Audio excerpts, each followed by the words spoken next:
বাতিল হচ্ছে আনসারদের 6 মাসের বিশ্রাম প্রথা।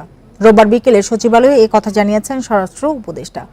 তাদের দাবি নিয়ে 7 সদস্যের কমিটি করা হয়েছে। এদিকে আশ্বাসের ভিত্তিতে আন্দোলন স্থগিতের ঘোষণা দিলেও তা প্রত্যাখ্যান করে আন্দোলন চালিয়ে যাচ্ছে আনসারদের একটি পক্ষ।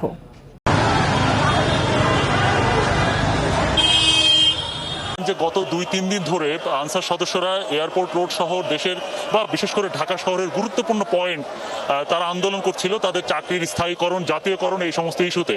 তো আজকে দুপুর থেকে তারা এই সচিবালয়ের সামনে আটকে দেয় এবং আটকে সচিবালয়ের ভেতরে যেখানে ছিল সবাইকে অবরুদ্ধ করে রাখে ভেতরে। এবং পরবর্তীতে দেখা যায় সন্ধ্যার দিকে বা সন্ধ্যার কিছুটা আগে স্বরাষ্ট্র মন্ত্রণালয় থেকে বলা হয় যে আনসারদের যেসব চাকরি জাতীয়করণের দাবি সেগুলো সরকার মেনে নিচ্ছে, একটা কমিটি করা হয় এবং দ্রুত পর্যায়ক্রমে আনসারদের সব দাবি মেনে নেওয়ার কথা বলা হয়।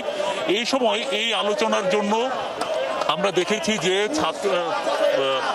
বৈষম্য বিরোধী ছাত্র আন্দোলনের কিছু সমন্বয়ক তারা প্রবেশ করেছিলেন এই সব বিষয়ে আলাপ আলোচনার জন্য। এরপরে আনসাররা সবাইকে অবরুদ্ধ করে দেয়, শিক্ষার্থীদের এই নেতাদের অবরুদ্ধ করে দেয়। আমরা যতদূর জেনেছি যে আনসার সদস্যদের ওই সময় একটা ব্যাপক সংঘর্ষ ঘটে এবং সংঘর্ষের সময় বৈষম্য বিরোধী ছাত্র আন্দোলনের সমন্বয়ক হাসনাত আবদুল্লাহ সহ কয়েকজন নেতা আহত হয়েছেন, বৈষম্য বিরোধী ছাত্র আন্দোলনের কিছু শিক্ষার্থী আহত হয়েছেন, আনসার সদস্যরা আহত হয়েছেন। সেই সময় শিক্ষার্থী নেতারা ডাক দেন যে ফেসবুকে স্ট্যাটাস দিয়ে যে সবাইকে টিএসসিতে আসতে বলেন।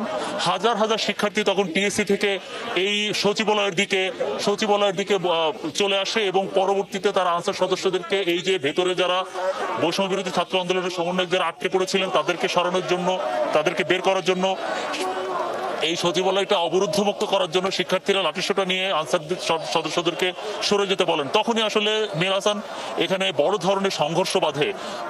প্রায় 10 থেকে 15 রাউন্ড গুলির আওয়াজ আমরা শুনতে পারি।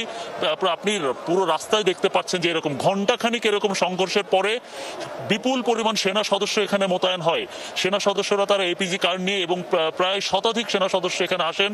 তারা আনসার সদস্য এবং শিক্ষার্থীদেরকে ছত্রভঙ্গ করতে বা নিবৃত্ত করতে চেষ্টা করেন। ঠিক এমন সময় আনসার সদস্যদেরকে ঘিরে ফেলে শিক্ষার্থীরা। প্রায় শতাধিক আনসার সদস্যের উপর আসলে আনসার সদস্যরা তখন শিক্ষার্থীদের উপর তোপের মুখে পড়ে এবং একটা পর্যায়ে আমরা দেখেছি যে আনসার সদস্যরা তাদের নিজের জীবন